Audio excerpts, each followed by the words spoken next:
Thank you for the kind introduction. I'm going to be talking about a piece of work that actually was published quite a long time ago now, but it sort of fit within the 10-year window for the Frontiers of Science Award. And I'll say a little bit about some related work towards the end. Um, so one of the basic theorems in combinatorics is what's called Ramsey's theorem. And Ramsey's theorem is the statement that if you're given any particular fixed graph H, then provided you take a complete graph which is sufficiently large, then however you two-color the edges of that complete graph, you're guaranteed to get a monochromatic copy of that particular H. So usually the smallest n that you're interested in is what's called the Ramsey number. So the Ramsey number of the particular graph H for two colors is the smallest n for which this works. Okay, but you can actually ask, there's a more general problem. Like here, we're somehow, for some reason, and there's good reasons in certain contexts, we're restricting to coloring in complete graphs and seeing when they work. But you can also ask, for which graphs is it the case that they have this property? So again, you fix H, and you're interested in for which G is it the case that if you two-color all the edges of G, then you're guaranteed to get a copy of it. This is a very general question. In this full generality, it's a sort of computationally difficult question. But at the same time, the main question of Ramsey theory can be phrased in these terms. So for which G is it the case that they're Ramsey with respect to H? And within here, there's lots of questions, there's lots of variations. For example, you can ask about more than two colors. You can ask about what happens for hypergraphs instead of graphs, and so on and so forth. There's a lot that one can say. But here, principally, I'm going to talk, the sort of main thrust of what I'm going to talk about is what happens if G is a random graph, for example. So if G is a random graph, when is it the case that it has the property that it's Ramsey with respect to H? So, okay, but what's a random graph? So there's lots of different models of random graphs. The ones that mathematicians study are often not particularly good models for real-world graphs a lot of the time. But they're very elementary and have nice properties and are easy to study. So the standard binomial random graph or Erdős-Rényi random graph is what you get when you start with an empty graph with n vertices. And then for each possible pair, you choose with probability p whether it's there or not. So you have your n vertices, you look at a possible pair like that, you flip a biased coin, which comes up with heads with probability p, tails with probability p minus 1 minus p. If it comes up heads, then we include it.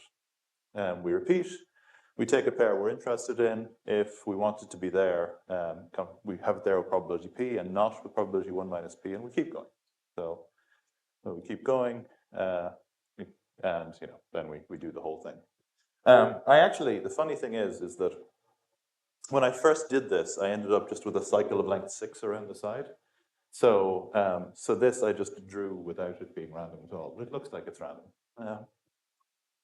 Okay, and that's how you produce a random graph. And another part of combinatorics is what's called probabilistic combinatorics, or also the study of random graphs, which is interested in what are the properties of these things and other models of random graphs.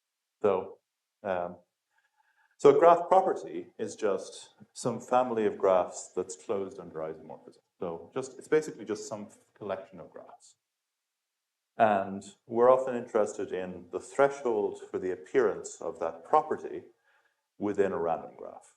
So for example, when is it the case that the random graph GNP contains an element, or the whole thing is in P, with probability 0 or 1? And we have a threshold if there's some P star where, as we pass that P star, the probability of it being in this property goes from 0 to 1 as we pass that P star. It's probably easiest to digest this in terms of some examples. So one example, a very simple example, is, well, take the property of containing a triangle. a lot of the properties that I'll talk about are of this form. So, so property of containing a triangle has a threshold of 1/n. So what I mean is if the probability is much less than 1/n, you don't contain a triangle with, so basically the probability of containing a triangle is 0. And if you go above 1/n, really above 1/n, then the probability of containing a triangle gets very close to 1. In the threshold where you're actually some constant divided by n, it's some probability between 0 and 1, but the idea is that if you're much smaller than 1/n, it's 0, larger than 1/n, it's 1. Another example is, so containing a Hamilton cycle. So a Hamilton cycle is a cycle that goes through all of the vertices.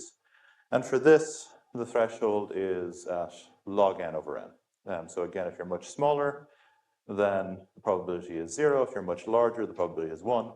Actually, in this case, the behavior, I won't say very much about this, but the behavior is, this really is the threshold. So if you're just slightly below this, like 1 minus epsilon, the probability is 0. And if you're 1 plus epsilon, the probability is close to 1. So this is what's called a tight threshold or sharp threshold, and this is a loose threshold. Yeah. Okay.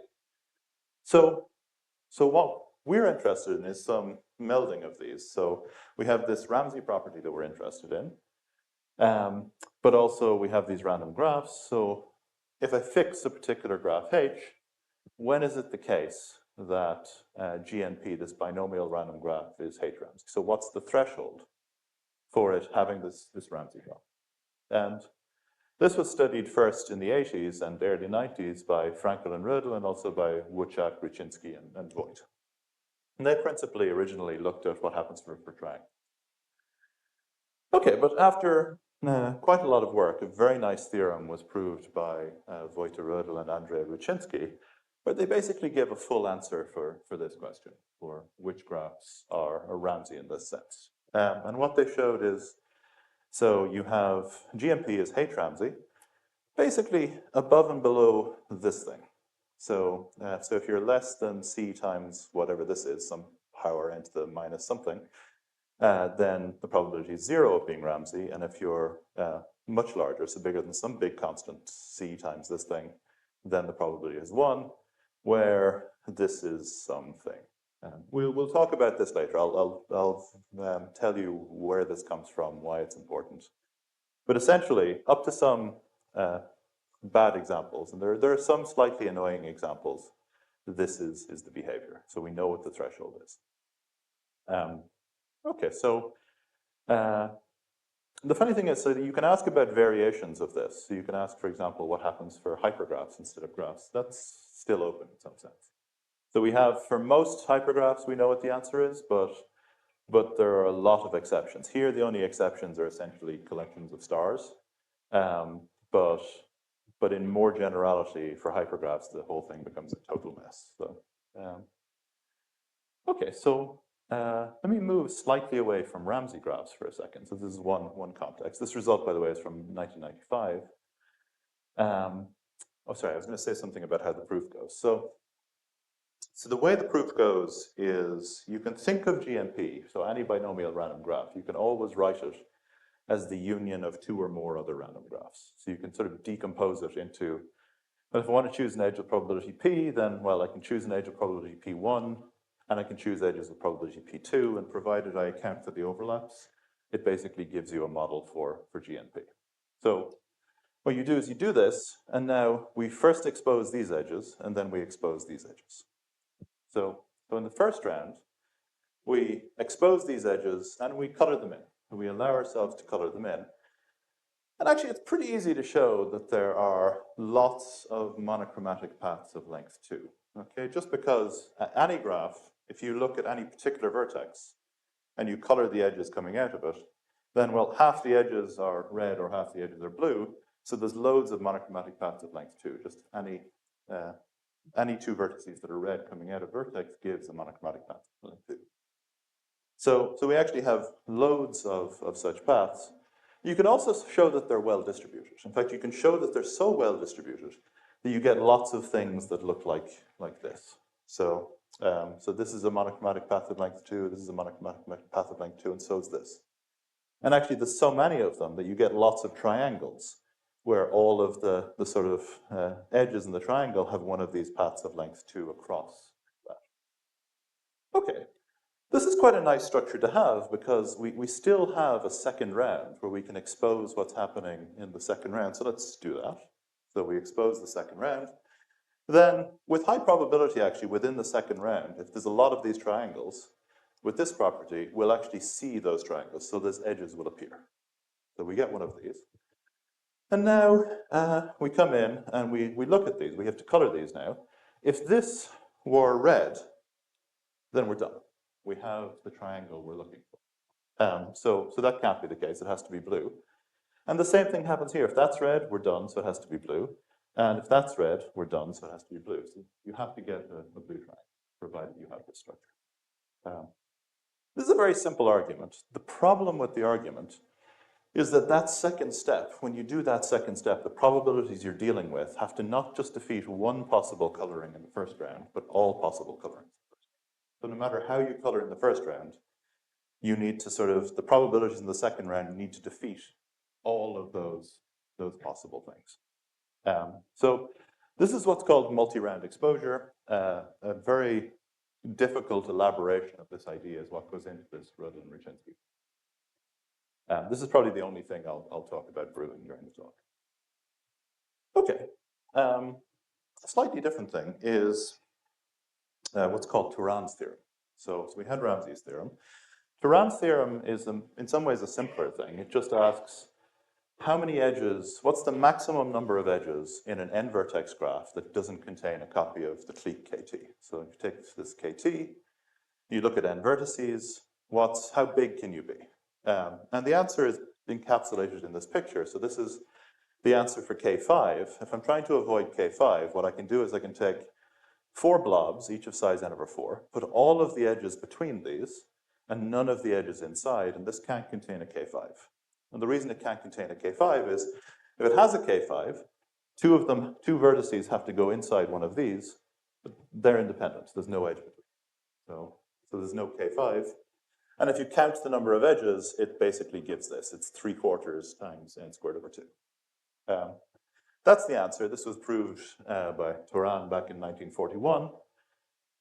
You can ask more generally, so if I replace KT by some other graph H, then what happens? Then it turns out that the number is dominated by what's called a chromatic number. So the chromatic number of a graph is basically the smallest number such that you can color in the vertices, such that any 2 connected vertices have a different color. So here, for a cycle of length 5, 2 colors isn't enough because, if it was just 2 colors, you'd have to alternate red, blue, then this will be red, and these 2 would be connected by red. So you need a third color here. And in general, you can figure out the minimal thing to guarantee this property, and that's the chromatic number. And the result basically was originally proved by Erdős and Stone in 1946, but in the 60s, Erdős and Szymonovich noticed that it could be rephrased in terms of chromatic number. So essentially, this question of how large is a graph, the largest graph that doesn't contain a particular copy of H, is answered by the chromatic number. And the construction is essentially the same as what we had before. A bunch of blobs, all edges between them, and no edges inside. This is what happens for graphs. Again, for hypergraphs, the situation is way more complex. We don't actually know what the answer is for most very simple graphs, for hypergraphs. Okay, but given that, you can still ask the same kind of question we asked before. So we asked this question, when is a random graph Ramsey? We can ask, when is a random graph Turan in this sense? So you can say that a graph, just any particular graph, is H epsilon Turan if this proportion, which is the answer for complete graphs, is also the answer with respect to G. So in particular, if this is a random graph, you can say, when is it the case that essentially what you're asking is, when is that sort of blow up, that thing where you take large blobs, put all the edges in between, when does that give you the extremal example, and when can you do better? So, and this question was explicitly asked by a collection of authors, so Penny Haxel, Yoshiko Hayakawa, Tomasz Wojciak, and Wojtek Rödl, asked when is it the case that the random graph satisfies this property? Turned out, so the Ramsey property, you can run this multi-round exposure. It turned out that this question was considerably more difficult than that question. So the conjecture that they made explicitly is it's basically the exact analog of what we saw for the Ramsey problem. So for the Ramsey problem, the only difference in this theorem is we put H Ramsey here instead of this Turan thing. And then the whole rest of the theorem is exactly the same. So the conjecture they made is that the same threshold holds here, that at whatever this mysterious thing is, which again I'll explain in a minute, that you have the Turan property when you're below that threshold, you have 0 probability of being Turan, and when you're above that threshold, you have probability 1 of being Turan. Okay, so a lot of work had been done on this, which is, so for example, Franklin and Rödl had verified it for K3, Hayakawa, Wojciak, and Rödl for K4, Gerke, Schickinger, and Steger for K5, but it became increasingly complex. Somehow, there's a natural bound you can get for this, and you need to do a lot of work to push past that natural bound. Okay, oh yeah, and it had been done for cycles as well. All right, so the first theorem that I'll mention, which is a result by myself and Tim Gowers, and was also done independently by Matthias Schacht, answers this conjecture. So shows that this is the correct bound. Okay, so just to say, there's a slight caveat here, which is within our results, we have a restriction on what's called strict balancedness, whereas Schacht's method doesn't. Part of it is that the methods are slightly incomparable, and what comes out of our results is in some ways stronger, but he also gets a better probability, and he gets more graphs. All right, so I kept promising, what is the thing? What's happening with this threshold? So we have this mysterious thing here. Where is this actually coming from in both the Ramsey setting and the Turan setting? So, okay, so at least in the Turan setting, it's kind of straightforward to see this, that if it's the case that the number of copies of your fixed graph H within your binomial random graph is much smaller than the number of edges, then I can just delete all of the copies of H by removing edges. So I just remove one edge from each copy of H, and it kills all the copies here. You can't actually hope for a Turan theorem to hold if you can just kill off all the copies of H by deleting a small number of edges. So that's not possible. So, and that happens when the expected number of copies is much smaller than the expected number of edges, and that happens to the expected number of copies of H. There's some constants I'm forgetting about, is basically P to the number of edges, because each edge appears independently with probability P, times the total number of copies, which is n to the power of the number of vertices. And the expected number of edges is, well, there's n squared, or n choose 2 edges. Each edge appears with probability P. And if I compare these two things and work it out, I get something that looks like this. Okay, so this still looks different to what I had before, but if we go back, what we had before was, we have this E minus 1 over V minus 2 thing, but we're now taking it over all subgraphs, not just H. And the reason for that is that, so this basically gives us the argument for when the expected number of copies of the whole subgraph is less than the number of edges. But the same argument applies if you take any subgraph of H. If you can kill off any subgraph of H using this simple deletion argument, then you definitely can't get a Turan theorem either.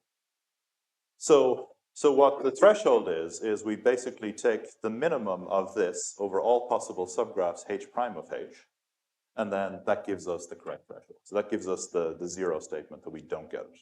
The hard part is proving the upper bound that we do have this Turan property if we're above that threshold. Okay. So this is in some ways actually just an example of our main theorem. I'll say more in a second. But I want to talk a little bit about what methods are involved. So within Matthias Schacht's proof, he builds on this earlier work of Rödl and Ruchinsky. So Rödl and Ruchinsky prove this Ramsey type theorem using a multi-round exposure argument. So You split your random graph into smaller random graphs. You expose it step by step, and as you expose it, you get more and more information. But at each step, you sort of need to defeat the probabilities in the previous step. So within the Ramsey context, there's a sort of obvious thing to induct on. Within this density context of Turan's theorem, you need to use what's called a density increment. So density increment arguments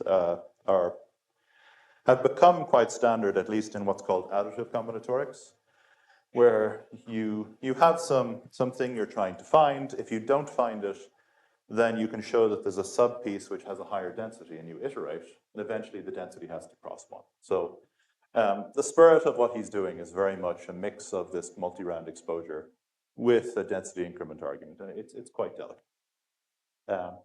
Okay, so myself and Tim Gower's proof is really completely different and uses what's called a transference principle. So let me just say a little bit about transference principles. So the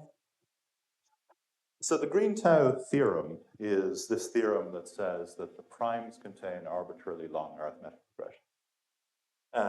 And the way in which they actually prove that is, so let's suppose we have some, I'll talk about some dense set.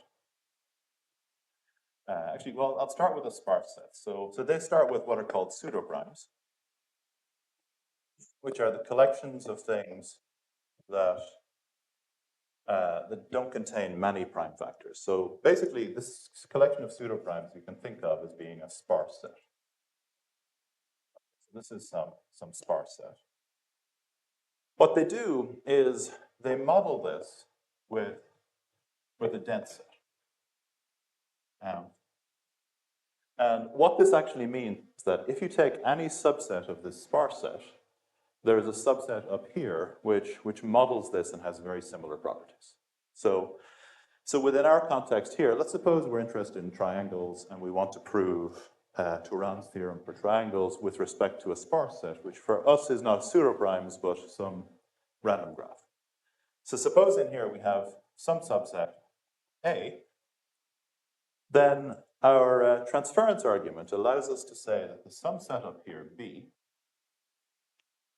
which is contained in the full Kn, this is Kn, this is GNP, which in some sense has very similar properties. Now, what I mean by that is that if this contains, so let's suppose this has a delta Pn squared edges, then this thing up here also has delta n squared edges. You sort of lose the factor of P. You get a graph up here which has the same relative density. And also, if you contain a certain proportion of triangles down here, then you get the same proportion of triangles up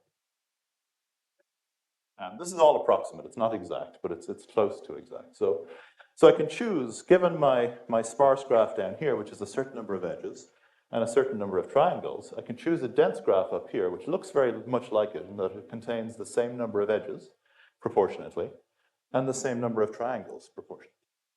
Okay, so now let's suppose we want to prove Turan's theorem here. Let's start with this step down here, which has 1/2 plus eta Pn squared edges. Then what I can do is, well, I can pass to the dense world. I have this dense model, and the dense model contains 1/2 plus eta times, sorry, make that n equal to 2, times this number of edges. This, according to Turan's theorem, tells me that I contain a triangle. So if above 1/2, let me write this over here, I think it's hard to see down there. So we have this thing in the sparse world, which passes to this thing in the dense world. This condition, just from Turan's theorem, tells me I have a lot of triangles. It tells me I have one triangle, but actually it tells me I have a lot of triangles. There's some phenomenon called supersaturation, which says that as soon as you have one copy of a triangle, you actually get lots of copies. So this actually implies over here that I have loads of copies. So let's say theta times n cubed triangles. But now, I know that my sparse set and my dense set are modeled by each other. So knowing that there's a lot of triangles in here implies that there's actually a lot of triangles up here. There's basically theta p cubed n cubed triangles up here. So the way one proves it is you sort of pass through the dense world. You take your sparse set, go to the dense world, apply your theorem, and then pass back up again. And then you get the conclusion back in the sparse world. So within the Green-Tau theorem, for example, what they do is there's something called Semradi's theorem that I'll talk about in a second. You start with a sparse subset of the pseudoprimes, pass to a sparse subset of the integers, apply Semradi's theorem, and then pass it back to the pseudoprimes. Okay, so we proved some analog of that works relative to random sets. And then the main work that goes on technically is that we build a certain set of functions and we have to prove that that set of functions is a small net. But that's complicated, so I won't go into it.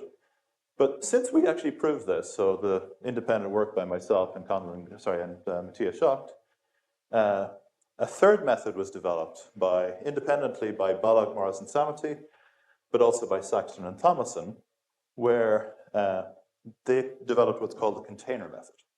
And the container method gives a structure theorem for independent sets in hypergraphs. In some ways, this is related to what we do here, except this is completely deterministic. And what we do is a sort of meld of deterministic and probabilistic. And then once you have this structure theorem, all you have to do is apply a union a lot of the time. Sometimes you need to do a little bit of extra work, but there's almost no probability. They shunt all of the stuff into this deterministic thing about what the structure of independent sets is. And then from there, you get this very simple thing.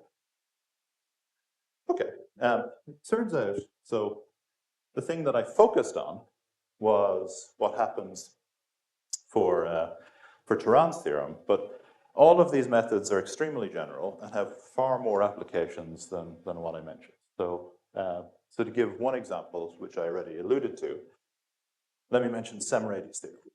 So Semradi's theorem is the statement that if I fix some k and I fix some delta, then if I take the set 1 up to n and I take a subset of this of density delta, so it has size delta then provided n is large enough, this will contain an arithmetic progression of length k. This is somehow a very non-obvious theorem. So if you have a dense subset of 1 up to n, then you contain the long arithmetic progression. Extremely basic theorem within combinatorics. There is still no simple proof of this. There's about 5 different proofs at this point, but none of them are easy. Okay, so again, in the spirit of what I was doing before, you could say, well, instead of working with 1 up to n, let's work with some other subset of integers, and you can ask the same thing. When does it satisfy the Semradi property? So again, you have some k, you have some delta. You're interested in, given a set I, when is the case that if I take a dense subset, so at least delta I elements of that set, it has to contain an arithmetic progression of length k. So the Semradi's theorem says that 1 up to n, provided n is large enough, always satisfies this k delta Semradi. And in a sense, actually, formally, what Green and Tau prove is something much stronger. So in principle, they prove that the primes contain arbitrarily long arithmetic progressions, but they actually prove that the primes satisfy this theorem. So if I take any dense subset of the primes, it will also contain arithmetic progressions of length k. So if I take, for example, all primes which are congruent to 5 mod 12, then that also contains long arithmetic progressions because it's a dense subset of the primes. Okay, so within the random setting, again, we need to know what we mean by taking a random subset. And for that, we do a similar process to what we did before, except now we just choose each element to be there with probability p. So that's denoted, this is the set 1 up to n, and this p denotes that it's a random subset. So look at the first element, throw your biased coin. If it's not there, we leave it out. If it is there, we put it in. So we repeat this the whole way along, and we get some subset of the integer. Okay, and again, you can obviously ask, when is it the case that this thing is k delta Semradi? So the conjecture that they made is, so it looks different to before, but it has the same form. So NP is K delta semi-radi, above and below some threshold. This threshold is in some ways quite similar to what we did before, because the threshold is basically saying it's the point where the number of k-term arithmetic progressions is equal to the number of edges. So the expected number of k-term arithmetic progressions is basically p to the k times n squared. The expected number of points is p times n, and these are equal when this is the case, which is exactly the threshold we're interested in. So what this is saying is that we can do combinatorics on this set, this subset of GP, provided there are a lot more progressions than there are points, which kind of makes sense. This was originally, so when they first stated it, Kahayakawa, Wuchak, and Rudel proved it for arithmetic progressions of length 3, which is already quite difficult. And then myself and Tim Gowers and also Matthias Schacht again proved that this really is the correct threshold for all k and all delta. Okay. Oh yeah, I've said this here. So this is again what I was saying here. The zero statement, the place where it fails, just follows from it being the point where the expected number of progressions of length k is smaller than the expected number of points. Okay. So the nice thing about this is that actually it's not particularly constrained to your specific problem. So if you think of almost any combinatorial problem about some fixed graph or set of equations or some small objects, and you know what's called a supersaturation result, then you can apply these techniques and prove a random version, an optimal random version. So we get, for example, some Ramsey type theorem for hypergraphs. Again, I alluded to this earlier. This is not completely tight. So we have the one statements, the upper bound, in all of these cases, but we don't always know the lower bound. And there seem to be a lot of strange exceptions that we have to deal with, but before our methods, it was actually quite difficult to do this. So myself and Tim Gowers did this directly, and Schacht worked with Friedgut and Rödel to extend his ideas to the Ramsey set. Another thing, which also appears in the work of Friedgut, Rödel, and Schacht, is you can look at Rado's theorem. So Rado's theorem is basically the analog of Ramsey's theorem for sets of linear equations. If I'm given some system of linear equations, when do you get a monochromatic solution? And that was completely solved by Richard Rado in the 30s, and they give a random analog of this. Again, one strange aspect of this is that earlier when I talked about Turan's theorem, I said that actually Turan's theorem for hypergraphs is poorly understood. So we don't even know, for some very basic hypergraphs, we don't know what Turan's theorem is. So the most basic hypergraph is what's called K43, which is essentially just a tetrahedron. You take the four faces of a tetrahedron. We don't know the analog of Turan's theorem there. So how many edges do you need within an n-vertex graph? What's the largest number of edges you can get without containing this? It's conjectured that the answer is this, but we don't know how to prove it. So it's extremely difficult. However, that's not a problem for these techniques. Whatever the answer is, it also holds in the random setting. So if the answer is 5/9, then the answer is also 5/9 in the random setting. And that's true for any particular hypergraph. We also get structure theorems. So if you know that the extremal structure is, for example, this blow-up thing I had earlier, then that also follows from our methods that you can prove that the extremal structure is also some blow-up thing. And so on. Something called the hypergraph removal lemma, which is important in combinatorics, that also works. Okay.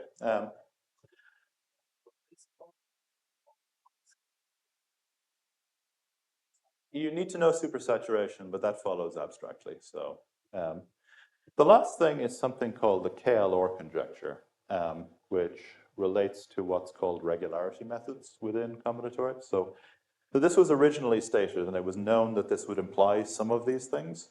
And the hypergraph container method implies this directly. There's some probabilistic version of this that also was proved by myself and Tim Gower's Matthias Schacht and Wojtek Samoti, but I won't say too much about that. Okay. That's all I wanted to say about random graphs, but in the last 15 minutes or so, I wanted to say a little bit about what happens in a slightly different context, which is for pseudorandom graphs. So you can change the problem, and instead of asking what happens for random graphs, you can ask about what happens within pseudorandom graphs. Okay, so what's a pseudorandom graph? The standard definition of a pseudorandom graph is something where the edge distribution is good.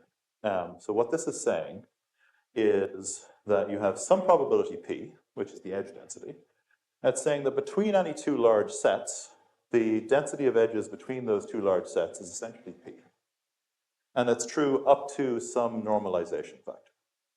This normalization factor comes out naturally within random graphs, so there's good reason why we're taking this. This is essentially the variance of within the complete thing, but this beta is sort of measuring how many multiples of the standard deviation we are away from being completely random. Okay, so one thing you can check is that the random graph GNP has this very nice edge distribution with beta around square root of the degree. So that's what this is. And the Paley graph, which is a very standard example of a pseudorandom graph. So what you do is you have vertex set, which is FQ, and you connect two vertices if their difference is a square or a quadratic residue. And that's also a very well-known example of such a pseudorandom graph. Okay. So going back to the very start, you can ask again, when is it the case that that for such a pseudorandom graph, when is it the case that you're Ramsey in this sense? So there's a sort of fairly easy result that actually if you choose beta, don't worry too much about these forms. If you choose beta to be at most p squared n, then such a jumbled graph satisfies this Ramsey property. And the striking thing about this is that this is sharp. So there's a result, construction of Noga-Alon showing that at this point, you can construct pseudorandom graphs which are actually triangle free. So below this threshold, whatever it is, you can find triangle free things, but as soon as you go sort of, I guess in this case it's the opposite way around, above this threshold you get triangle free things. Below this threshold, not only do you get lots of triangles, but you get so many triangles that if you color it in two colors, you're guaranteed to get a copy of a triangle. So, and of course, what happens in general, so here is a very general result that was proved by myself and Jacob Fox and Yufei Zhao. I should say that the methods involved in proving this are completely different to what comes up within the random setting. So, but this pseudorandom graphs are extremely basic objects within combinatorics because they're deterministic and they share the properties of normal random graphs. If there's something that we like to understand. And what we proved is essentially that there is a theorem, that basically there is some threshold such that if you're sufficiently pseudorandom, then it's the case that any graph G which is sufficiently pseudorandom in this sense is Ramsey with respect to A. So in particular, this, because random graphs are themselves pseudorandom, this will imply some result for random graphs, although it's a lot weaker than the results coming out of the techniques I was talking about earlier. So particular when h is equal to kt, it's sufficient to take the number of edges to be t. So actually, yeah. Okay, so, but it turns out that actually we don't know what the answer is in general. So even for K4, we don't know what the optimal value for this is. But also in the same way that the previous results I talked about, so the results for random graphs have lots of different applications, these pseudorandom analogs also have lots of different applications. So again, as well as an analog of Ramsey's theorem, you can prove an analog of Turan's theorem. You can prove an analog of this stability theorem, which is this statement that not only do you get the maximum number of edges, but you get the structure of what happens near the maximum number of edges. You also get an analog of the graph removal lemma. So the graph removal lemma is the statement that if your graph contains few triangles, then you can remove all edges by, you can remove all triangles by removing a small number of edges. So there's a sort of small hitting set for the number of triangles. And so on and so forth. So there's what's called a counting lemma. But actually, in some ways, the most important application of this, and the reason why I wanted to mention it, is to bring us back around to the Green-Tau theorem. So within the Green-Tau theorem, what they actually prove is they prove a pseudo-random analog of Semirates. The Semirates theorem, again, says if you have a dense subset of the integers, you contain long arithmetic progressions. What Green and Tau actually proved is that if you take a pseudo-random subset of the integers, then it still satisfies Semirates theorem. So provided it's sufficiently pseudo-random, it still contains so any subset contains long arithmetic progressions. In particular, they geared that so that it worked for what are called pseudoprimes. So within their proof,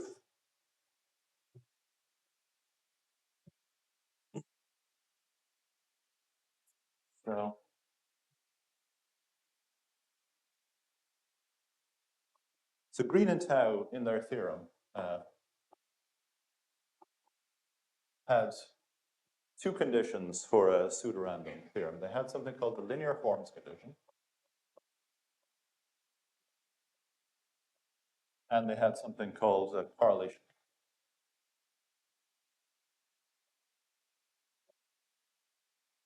And if one assumes that both of these things hold, so this is what they call pseudo-randomness, then assuming that, you know that a pseudo-random analog of Semirates theorem holds. So any dense subset of a pseudo-random set contains long APs. So that's their main theorem. And basically what they show is the collection of pseudoprimes satisfies both of these conditions.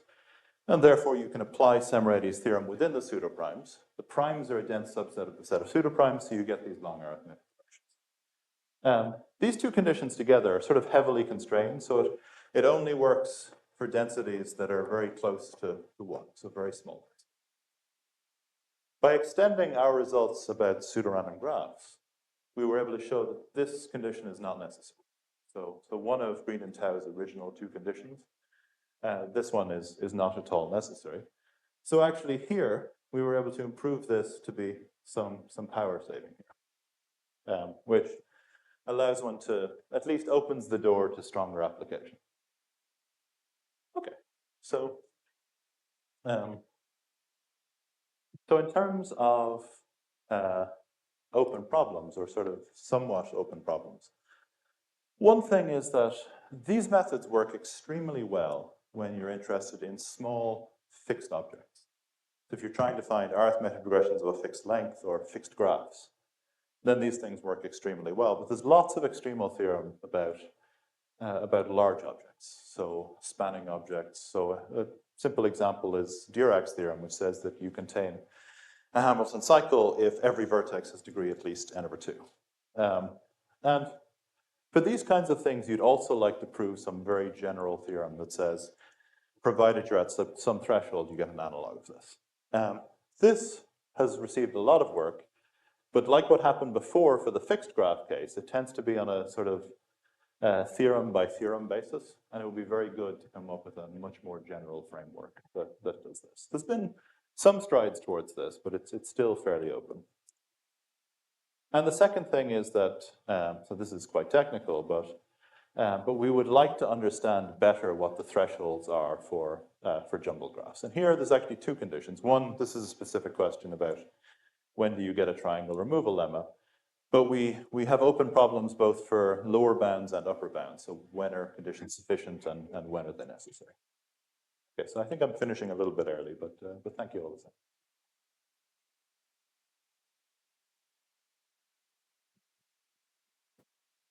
Thank you for the great talk. Any questions?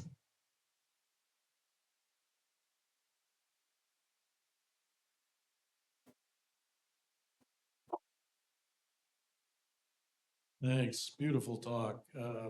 This may be kind of a naive question, but you have a random graph.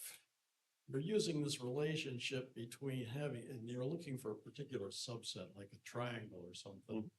So you're using this relationship between the fact that there are lots and lots of triangles to get, or if you don't have lots of triangles, you can kill them all, and then you don't have the Ramsey property. Yeah, yeah. Does it go in both directions? Is there some kind of weak converse or something? And is this an interesting You're question? saying that if you don't contain many triangles, If, well, if you do sorry. contain many triangles,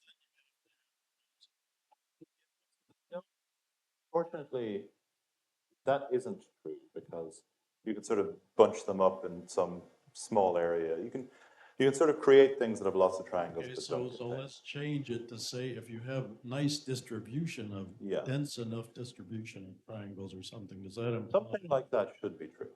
That if you have a sufficiently good distribution of triangles, but we don't understand it well enough really to say anything very general. Like it's, for example, it should be this. So very recently, there's been a lot of work on what's called high dimensional expansion. So instead of graph expanders, there's sort of hypergraph versions of expanders. And there, it should be the case that those things have good Ramsey properties, for example, and they should be much sparser than actually random graphs. But that's something that hasn't been.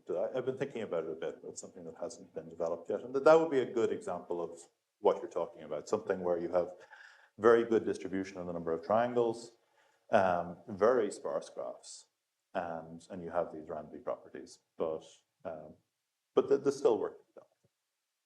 Thank you. Thank you. Other questions? I also have a naive question. I'm just wondering if one can prove random versions of conjecture instead of a proven theorem. Yeah, you can. So like the thing I said for Turan's theorem, there's some conjectured values for what the answer is. So 5 nights is the conjectured, but whatever the actual answer is, we get a sparse version of it. So it doesn't really matter what the answer is, but whatever it is, we do know it's true in the sparse set. And that's true not just for Turan type things, but for other settings. So. Thank you. So when you say that you have this analog of the hypergraph removal lemma, right? So does that use the initial hypergraph regularity lemma and the hypergraph removal lemma? Because it does this, it basically works by this transference principle. So you have something that contains very few triangles, you get a dense thing with very few triangles, you remove them, and then you have to basically do an analogous process in the sparse setting, but you remove the same edges in the sparse setting. But it really does use the fact that not only do we have hypergraph removal, but we understand the structure of hypergraph removal in order to pass it back down. I see. So you use it as a black box. You use it as a black box. So because the question is that so it doesn't get rid of the hypergraph regularity lemma. No, unfortunately, yeah. It'd be very nice if it did. Any other questions?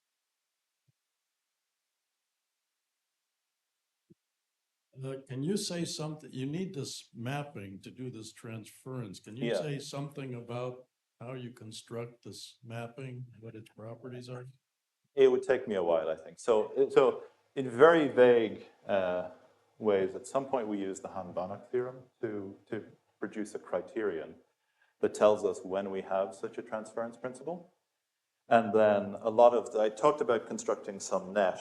A lot of what we have to do is we have to construct some net to verify that that property actually holds. So, but there's some functional analysis going on behind the scenes.